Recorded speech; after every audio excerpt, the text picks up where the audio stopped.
예, 하나님 말씀 이제 요한계시록 22장 오늘은 1절에서 5절까지만 먼저 보겠습니다. 제22장.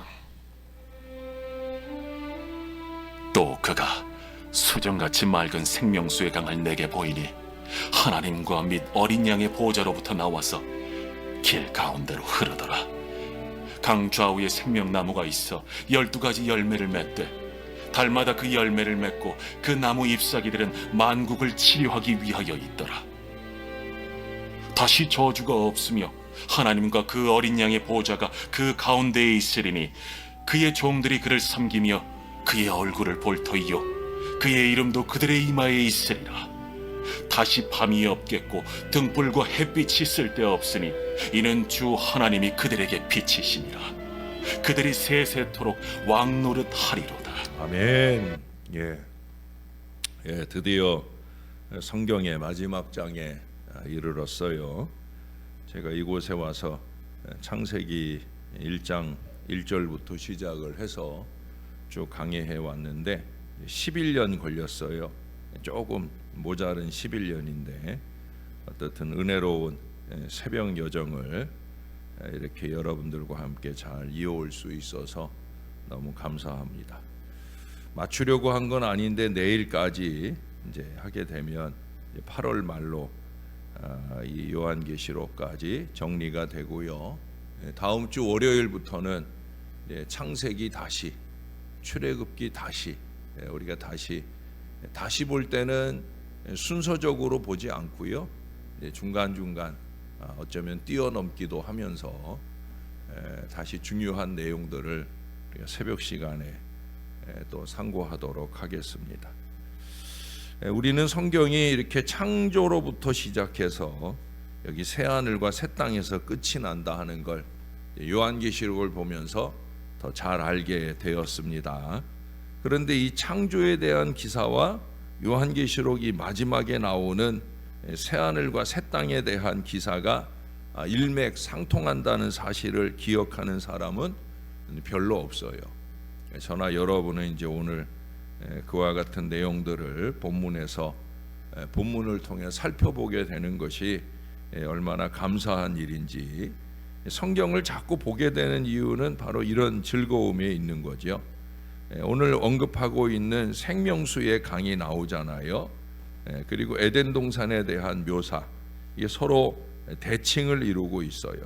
창세기에서는 그 강이 에덴에서 발원하여 동산을 적신다라고 기록하고 있고요. 오늘 본문에서는 하나님과 어린 양의 보좌에서 생명수의 강이 나온다 이렇게 말씀하고 있어요. 다음으로 창세기에서는 동산 가운데 생명나무와 선악을 알게 하는 나무가 있다 기록되고 있는데, 오늘 본문에서는 강 좌우에 12나무만 생명나무만 12가지 열매를 맺는다라고 기록하고 있습니다. 마지막으로 창세기에서는 계명을 어기면, 내가 선악을 알게 하는 나무의 열매를 먹으면 정령 죽는다라는 이 저주를 기록하고 있는데 반해 오늘 본문에서는 뭐라 그래요? 다시금 저주가 없으리라 기록하고 있어요.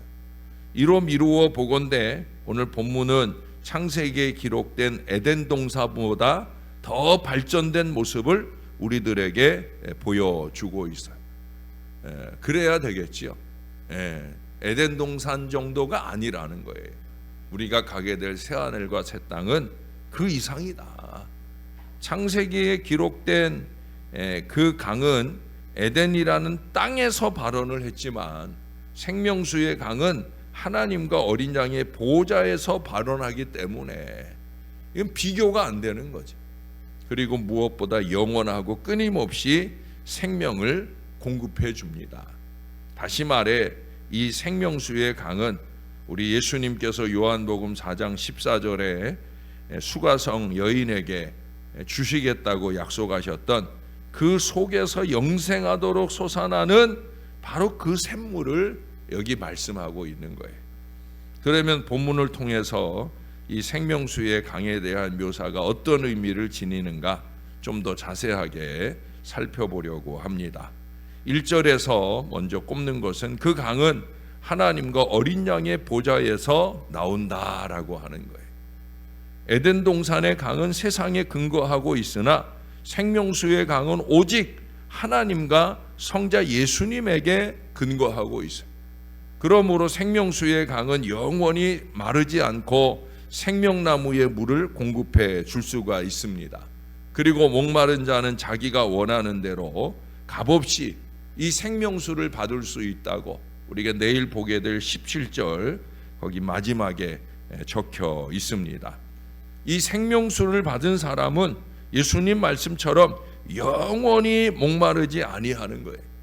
세상의 것은 채우면 채울수록 사람으로 하여금 더욱더 갈증나게 그 이상 욕심나게 만들지만, 그러나 생명수는 하나님에게서 나온 것이기에 그 물을 마시는 자는 영원히 목마르지 아니합니다. 그러니까 은혜의 물을 먹는 사람은 욕심내지 않아요. 이기와 욕심과 멀어지는 거예요. 이기와 욕심이 여전히 있는 사람은 생명수 은혜를 누리고 살지 못하는 거예요. 여러분, 이 본문에서 말씀하는 이 은혜들이 꼭 천국에 가서야만 누리는 은혜가 아니에요. 이 땅에 살면서도 얼마든지. 왜? 이미 예수님이 내 안에 계시면 천국이라고 그랬잖아요. 그런 같은 마음, 같은 심성, 같은 은혜 속에 살아야 되는 거예요. 예? 그게 중요한 거예요. 또한 여기 세상의 것은 채우면 채울수록 그 사람으로 하여금 죽음의 길로 가게 하잖아요. 그러나 생명수는 그것을 마시는 사람에게 영생을 얻게 합니다. 그렇기 때문에 하나님께서 은혜로 주신 이 생명수를 받아 마시지 않는 사람은 어느 누구도 영생에 참여할 수 없고요, 새하늘과 새 땅에 들어갈 수가 없는 거예요. 값없이 주시는 하나님의 은혜를 받아들이고 그 은혜에 감사하는 사람만이 생명수를 통한 영생의 체험을 하게 되며 우리 예수님을 완전하게 만날 수가 있는 거예요. 생수의 강이 주에게서 흐르네, 저는 자 걷고 눈먼 자 보겠네, 옥문 열고 갇힌 자 푸시는 생수의 강이 내게 흘러 넘치네, 우물물아 솟아나라, 솟아나라 넘치도록, 솟아나라 넘쳐나게, 솟아나서 날 부소서. 할렐루야. 영원한 천국에서만 아니에요. 이 땅에서도 생수의 강이, 은혜의 강이 저와 여러분에게 넘쳐 흐르면 모든 악한 병마의 고통으로부터도 벗어나게, 무엇보다 우리 마음에 강물 같은 주의 은혜로 평강한 역사가 넘쳐나게 되어질 줄로 믿습니다. 은혜의 강 솟아날 때 받아 누리시고 영생하시는 주의 자녀들이 되시기를 주님의 이름으로 축원합니다. 여기 2절에는 강 좌우에 생명나무가 12가지 열매를 맺는다 말씀합니다. 생명나무의 열매는 믿음을 통해서 세상을 이긴 우리 성도들에게 주어진 상급을 의미합니다. 그리고 그 생명나무가 12가지 열매를 맺는다 하는 것은 충만함을 상징하는 거예요. 성경에는 열둘이라는 표현이 자주 사용되고 있잖아요. 요한계시록에는 얼마나 자주 나옵니까? 누차 얘기를 했어요. 하늘의 숫자 3 그리고 땅의 숫자 4, 이게 완전수라고. 하늘의 완전수 3, 땅의 완전수 4. 이게 이제 더해진 7도 완전수이지만 3 곱하기 4, 그래서 곱해진 이 12이라는 숫자는 더욱더 완전함 또는 충만함을 상징하는 거예요. 완전함과 충만함이란 다른 어떤 것으로 채울 수 없는 완전히 꽉 찬 상태를 의미하는 거예요. 아니 그 이상 넘쳐.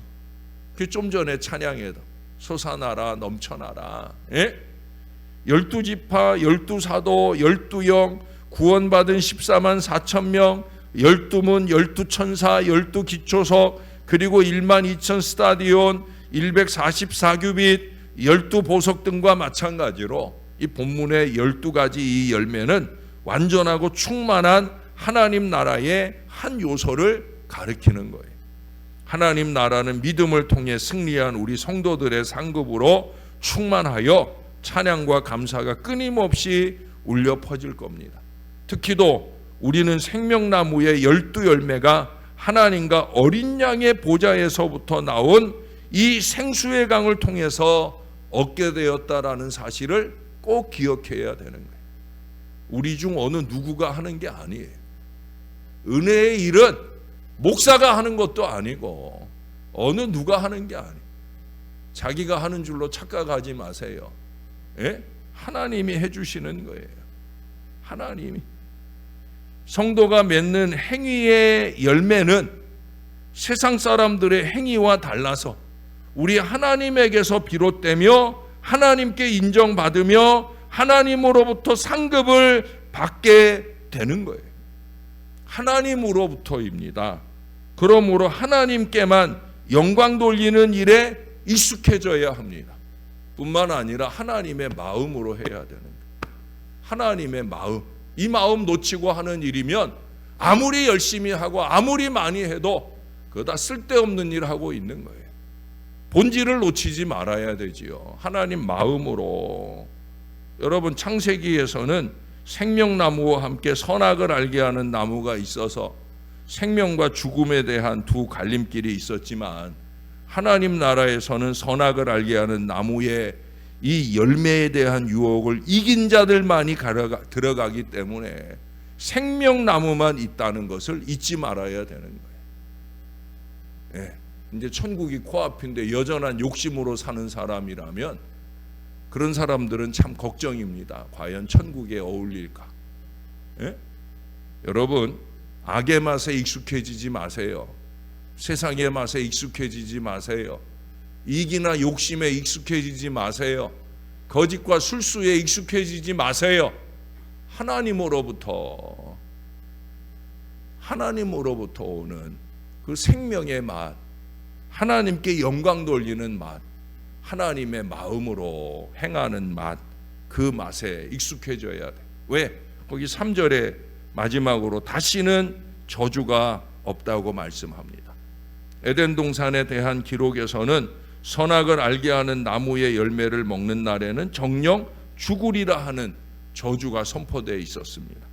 그리고 실제로 그 나무의 열매를 먹은 아담과 하와에게 하나님은 저주를 내려서 에덴 동산으로부터 쫓겨나잖아요.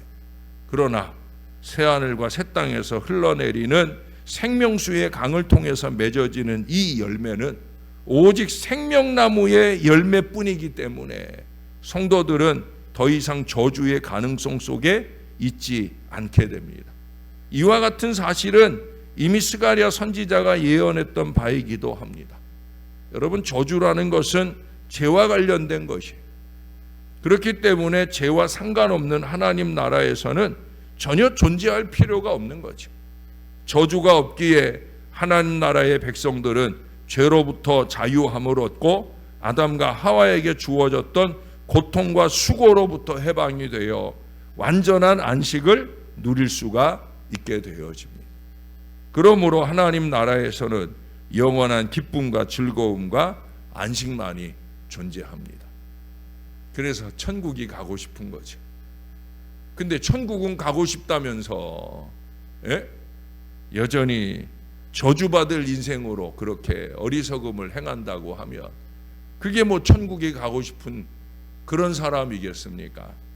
여러분, 우리는 십자가상에서 대신 저주를 담당해 주신 주님의 그 피공로로 인해서 영원히 저주가 없는 하나님 나라의 백성이 되어졌다는 거죠.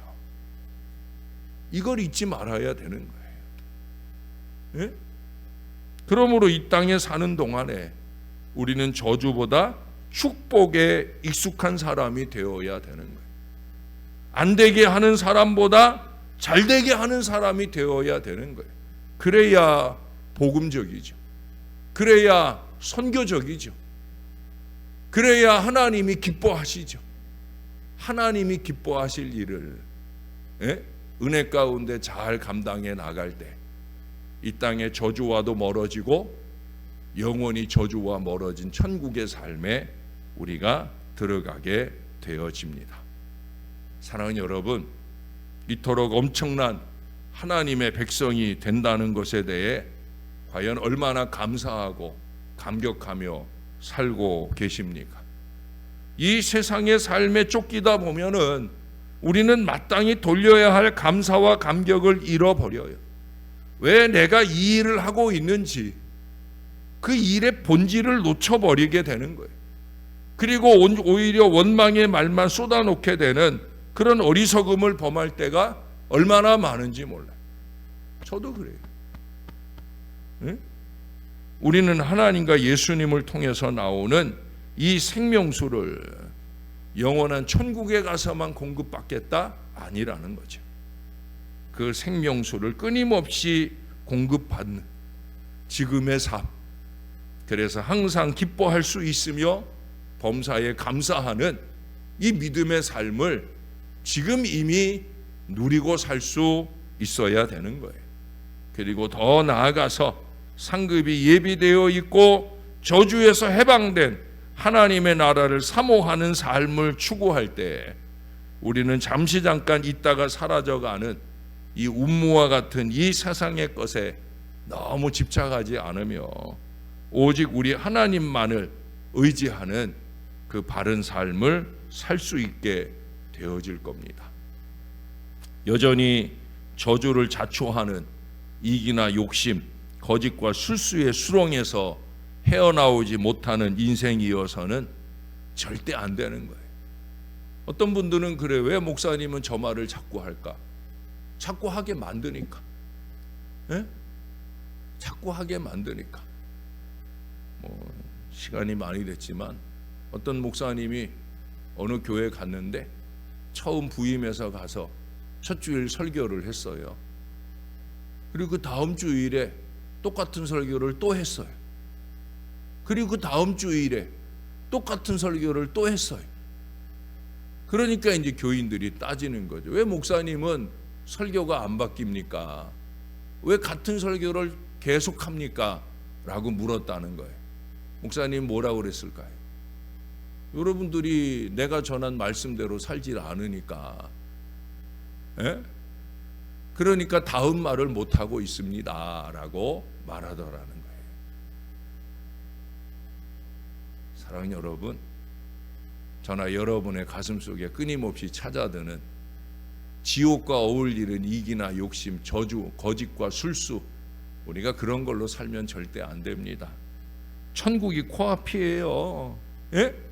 천국이 코앞이잖아요.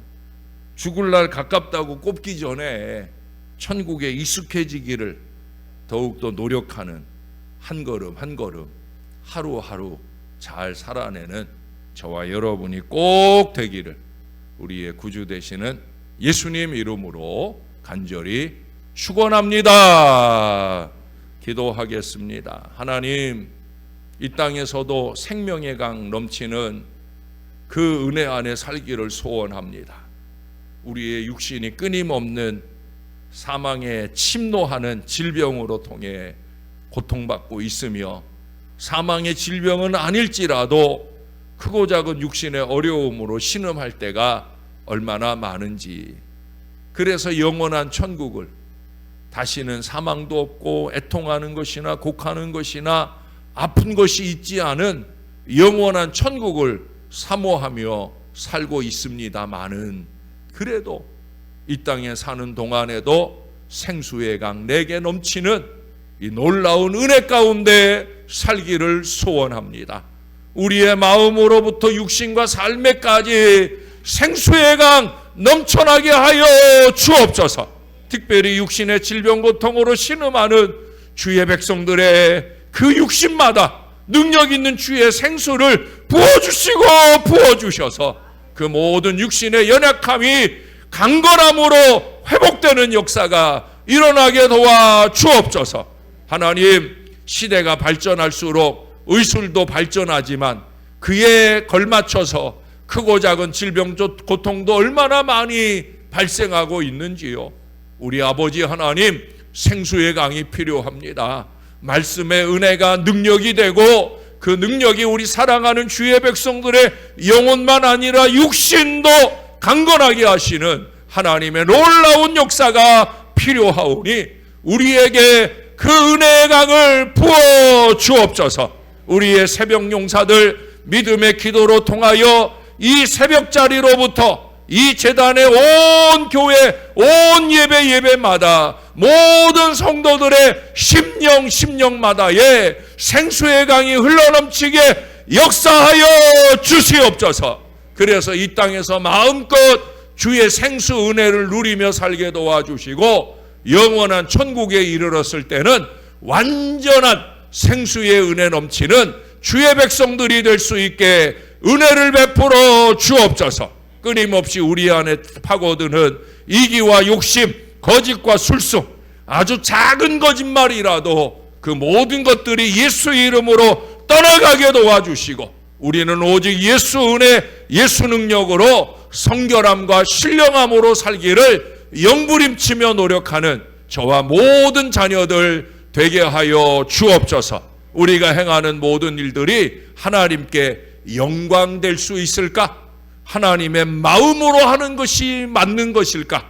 늘 고민하고 골몰하며 아버지의 뜻을 이루는 거룩한 일들을 아름답게 결실해가는 신앙 백성들 될 수 있게 은혜 베풀어 주옵소서. 11년여 이 제단에서 5,000번 이상의 설교를 했는데 하나님, 땅에 떨어지는 말씀들이 더 많지 않았을까? 부족한 종이 걱정과 염려가 많습니다. 다 제하여 주시고 다음 한 주간도 또 주의 말씀을 준비하러 기도원에 들어갈 터인데 주께서 꼭 붙들어 주시고 3개월마다 이어지는 이 신령한 여정 속에 더욱더 충만한 은혜 말씀을 많이 부어주셔서 우리 사랑하는 성도들과 말씀으로 교통하고 은혜 충만한 주의 제단을 이루어가는데 어려움 없도록 축복해 주시옵소서.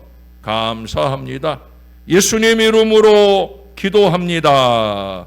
아멘.